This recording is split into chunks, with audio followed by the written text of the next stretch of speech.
자, 미국 시간 8일 날 지금 미국 중간 선거가 끝납니다. 제가 오부에서 이야기를 하겠습니다만은 여당인 민주당이 악정고투를 하고 있습니다. 문제는 경제 때문이라고 합니다.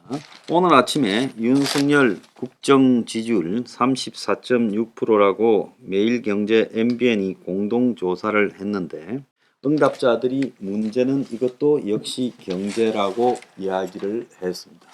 윤 경제를 최우선에 뒀지만은 경제 분야에서 점수가 가장 낮다. 그래서 민생고 체감도가 매우 좋다 0.6, 좋은 편이다 1.7, 특별하지 않다 16.5고 나쁜 편이다 42.4, 매우 나쁘다 37.7입니다. 그러니까 이걸 합치면 80%에 달한다는 거예요. 40대는 경기가 좋다라는 사람이 아예 제로고 자영업자에서 최악이 나왔다고 합니다. 자, 한국만 그런 게 아니라 세계적인 현상이 지금 나타나고 있어요. 중국의 경제 엔진 수출이 2년 5개월 만에 줄었다. 지금 아이폰 14 지금 300만 대가 중국에서 생산하기로 했는데 차질이 벌어져서 난리가 났다고 하고 있습니다. 중국에서 수입 박람회를 했는데 참여 기업이 40%나 급감했고, 자, 코로나도 지금 하루에 5,500명까지 나오면서 중국이 가만히 보면 지금 거의 회복 불능으로 가는 걸로 보이고, 중국 10월에 수출 쇼크가 지금 나타났는데 버팀목 수출 기업이 완전히 무너지면서 4분기도 마이너스 성장이 지금 전망되고 있습니다. 그래서 10월 수출이 29개월 만에 마이너스고 전망치 크게 밑돌며 마이너스 0.3%. 어지간히 손봤을 건데 이 모양입니다. 자, 수출 수입 모두 역성장이고 그리고 애플의 생산 차질에 대해서 공식 인정을 하고 중국의 폭스콘 공장 폐쇄 영향이라고 하는데 뭐 하나 되는 게 별로 없어요. 일본에는 고물가에 유통기한 넘긴 싼 식품이 인기로 무료 배급소가 북적이고 있다는 거예요. 그래서 유통기한 2달 지나서 한 3분의 1 정도로 파는 이 유통기한 넘긴 물건을 파는 이런 가게에 식비 전략을 하기 위해 사람들이 줄을 서고 무료 배급 이용이 최근에 5, 6배가 늘어났고요. 그래서 일본의 무료 배급 수급자들이 일반인 대학생이 늘었고 경제난에 지금 기시다 내각이 지지율이 36% 수준으로 떨어졌습니다. 감세 홍역으로 트러스 총리가 쫓겨난 영국에는 정세하고 지출 삭감으로 96조를 마련하겠다고 강도 높은 재정 개혁안이 마련되고 부채 해결로 국가 재정 건전성을 강화하겠다. 근데 이제 경기 침체가 더욱 심각해질 거다라는 이런 우려까지 나오고 있습니다. 그래서 언론들은 내년에는 더 어려워질 거니 정권이 비상한 각오로 존재감을 보여라. 동맥 경화의 이거 신뢰의 위기인데 이것이 확산되는 것을 차단해야 된다. 심지어 정권 보험 카드 캐피탈 제2금융권 자금 비상이 나타났다. 그래서 둔촌주공이나 흥국생명처럼 사안별 대응이 중요하다라고 말을 하고 있습니다. 추경호는 복합 경제 위기를 극복해야 된다라고 계속 떠들고 있는데 제가 볼 때 추경호나 이창용이나 둘 다 위기의 본질을 모르기 때문에 처방도 제대로 나오지 않을 거라고 보고 있습니다. 그들이 배운 이 엘리트 기득권 경제학에는 현재 경제 위기에 대한 원인 진단도 답도 나올 수 없고 그러니까 모든 언론사에서 보도하는 경제 기사가 엘리엇이나 제가 이야기하는 그런 이야기가 전혀 나올 수 없는 겁니다. 지금 한국의 경제 위기에서 가장 먼저 터지는 것은 부채다. 근데 이 부채가 기업 부채도 있고 또 가계 부채도 있는데 공교롭게 가계 기업 부채가 전부 집하고 관련되어 있다는 거예요. 아파트하고요. 그래서 아파트를 짓는 부분에서 아파트를 지어서 팔았는데 그걸 산 사람들이 전부 뭡니까? 주택담보부 대출 이걸 가지고 있고 그래서 지금 금리가 올라가면서 또 직장이나 소득은 줄어들면서 갚을 능력이 떨어지고 하우스푸어 단계에서 결국 이 하우스푸어를 넘어서 집 때문에 망하는 단계로 가고 있다. 이렇게 비춰져요. 또 다른 한편으로는요. 기업 부채 또한 심각한데 이 기업 부채들이 어디에서 제일 크게 문제가 되는가 하면요. 레고랜드도 결국 부동산 PF지 않습니까? 자, 흥국생명이나 보험사, 캐피탈, 저축은행, 카드사, 이 금융권의 위기도 어디에서 왔을까요? 이 금융권이 부동산의 PF 대출을 한 부분이 지금 다 문제가 된다. 또 부동산 PF 대출 중에 대부분은 아파트 그리고 오피스텔이죠. 어제 보면 금감원장 이복현이 PF 대출 적극적으로 리스크 관리를 해야 되는데 이걸 소홀히 한 금융사에 대해서 조치를 취하겠다고 이 압박을 했어요. 그래서 PF에 따른 충격을 흡수할 수 있는 능력을 가지지 못한 금융사에 대해 조치에 나서겠다. 어제 오찬 외신 기자 간담회에서 시장이 불안이 확산되지 않도록 단기 금융시장을 중심으로 선제 대응을 하겠다. 이게 아까 레고랜드나 지금 이 흥국생명 같은 사안별 케이스 바이 케이스 대응을 하겠다 하지만은 과연 한국 정부와 관료들의 능력이 이런 케이스 바이 케이스로 불들 전부 다 끌 수 있을지 저는 전혀 믿지 않습니다.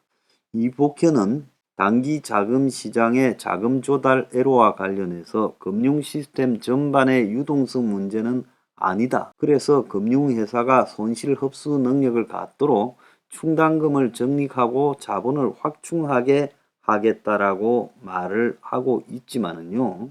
지금 제2금융권을 중심으로 지금 수년간 과도한 위험을 키워왔는데 이 수년간이라는 것은 최경환이 있을 때 박근혜 말기, 박근혜 한 3년 차부터 시작되어서 문정권 5년 차 해서 8년 그리고 이 윤정권 6개월까지 했어요. 거의 8년 6개월쯤 된 스토리라는 겁니다. 자, 이게 이제 와서 대응한다고 해결될 수 있겠느냐라는 것이 의문이에요. 자, 지금 저축은행이 불안하다라는 것은 굉장히 심하게 지금 이야기가 되고 있어요. 그래서 이 금융사 종류별로 PF 대출 중 아파트가 아닌 부동산 개발 비율이요. 즉, 그러면 뭐냐? 일반 주택이나 상업시설 기준으로 봤을 때 저축은행이 84.5%로 제일 높다라고 나오고 있고요.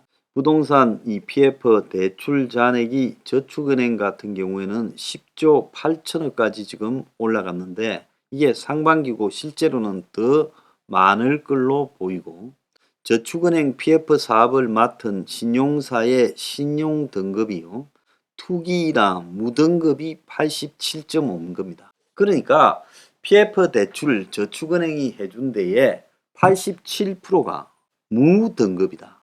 이거는 그야말로 받을 수 없다는 걸 말하죠. 또 저축은행의 PF 85%가 아파트면 그라도 조금 남는 거라도 있으니까 비아파트라고 하는 거예요. 지금까지 저축은행의 비아파트 대출이 50%를 넘은 적이 없고 2011년 저축은행 사태 이후에 규제가 강화되어서요. 굉장히 좋아왔는데 어쩌다가 지금 이까지 왔는지 모르겠습니다. 당장은 부실 징후가 안 나오지만은 곧바로 이게 터져 나올 거라는 것은 업계에 널리 알려졌고 대형 건설사들도 내년 3월이 고비라는 겁니다. 내가 한국의 이 부채는 개인의 지금 주택담보대출과 그리고 이 기업의 이 대출 문제에서 터지는데 그 중에 이 아파트 등을 둘러싼 부동산 대출이 터질 거라고 이야기를 했잖아요. 그게 지금 완전히 가시화되고 있어요. 그래서 중소형 건설사뿐만 아니라 저축은행 PF하고 관련 있는 대형 건설사 PF 사업도 여전히 위기인 상황이랍니다. 그래서 한 언론사가 조사한 결과에 따르면 건설사들이 연대보증, 자금보충, 채무인수 등 신용을 제공한 만기 1년 미만 단기 자금 15조 8,422억 중 86.6%가 내년 3월이 만기라는 거예요. 11월 만기액도 5조 6,965억입니다. 건설사 순으로 보면 롯데건설이 1조 7,537억, 현대건설이 7,971억, 태영건설이 4,064억, 대우건설이 4,847억입니다. 그래서 향후에 이런 이 부채가 위기에 급속히 빠져들 가능성은 완전히 농후하다는 거예요. 그래서 지금 벌써 지역의 건설업들이 작은 것부터 줄도산을 하고 있고, 금융권은 부동산 PF 대출 쪼기에 혈안이 되어 있어요. 그래서 이 금융업계에서는 이 건설 사업장의 기한 연장에 대해, 대출 기한 연장에 대해 최대한 보수적으로 하면서 억제하고 있고, 농협이나 신업은 이 건설업에 대해서는 대출 중단을 선언했고요. 금융권 전체가 안고 있는 부동산 PF 대출이 112조 2천억으로 2008년 금융위기 이후 최대인데, 지금 업계에서는 시중은행까지도 번질 가능성이 매우 크다라고 보고 있습니다. 자, 지금까지는 담보 가치가 높은 우량 아파트 위주로 대출을 내주는 등 시중은행들은 좀 조심했지요. 그런데 지금 이 시중은행에 부동산 PF를 중단하라는 지침은 안 내려왔지만 부동산 대출에 대해 매우 신중하게 접근하라는 지시가 떨어져 있고, 그래서 부실 우려와 자금 연체가 의심되는 차주의 경우 대출 심사를 아예 거부하고 있다. 그래서 시중은행까지 지금 부동산 쪽에 대출 중단이 내려질 가능성이 머지 않았다라고 예측이 나오고 있습니다. 새마을금고, 저축은행은 벌써 지금 이건 난리가 나 있어요. 이런 상황에서 아파트가 심각한 거예요. 새 아파트들이요, 사전 청약 49대 1인 경쟁률이 지금 계약 포기가 속출하고 지금 집값이 내년에 큰 폭으로 떨어질 거라는 암울한 전망이 지금 내려오고 있고, 그래서 실제 집값은 하락하고 공사비는 올라가면서 분양가 상한제를 적용받는 분양가와 시세가 비슷해지고 있다는 겁니다. 그런데 이런 상황에서 여의도 시범 아파트를 65층까지 재건축한다? 헛소리를 하는 사람들이 있어요. 아직도 정신 못 차리고 있는 사람이 많지요. 부동산 PF에서 한국은 터져나갑니다. 주택담보대출하고요. 한번 보세요.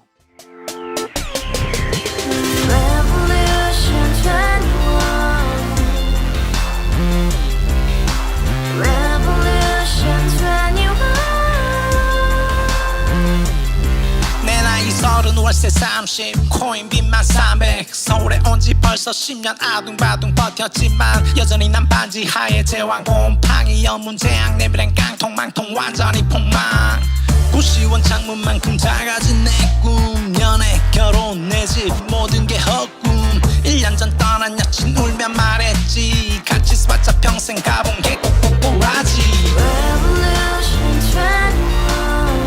가바후스 700 나도 소유주 가바후스 700 나의 소유주 택시기사 우라부지 마트 캐셔 울어문니 우리 집안 다 털어봤자 후줄 그래 개선민 내 미래 거기서 팍 끝난 거지 팍 더 이상 노력 따윈 괴물이 스펙 찾아서 말리 비오는 날 알바 잘려 맨날 학원 날 개쳐 빨려 밤비 내리는 양화대교 홀로 걷고 있을 때 현수막에 아로 새겨진 평당 700짜리 아파트 다같이 소리 질러 혁명 21 가바후스 700 나도 소유주 가바후스 700 나의 소유주 Together in the house, brand new day, and your dream had just begun. Revolution 21, only open happiness. 너의 곁에 내가 영원히 함께. 지금까지 정치 열면 집집집 깨소리 멍멍멍 쳤다 하면 뻥 잘난 부모 만나 잘난 학교 나오면 뭐 하나 우동살이 꽉 찬 대가리 깡통 소리 텅텅 저 푸른 초원위에 그림 같은 집을 짓고 평상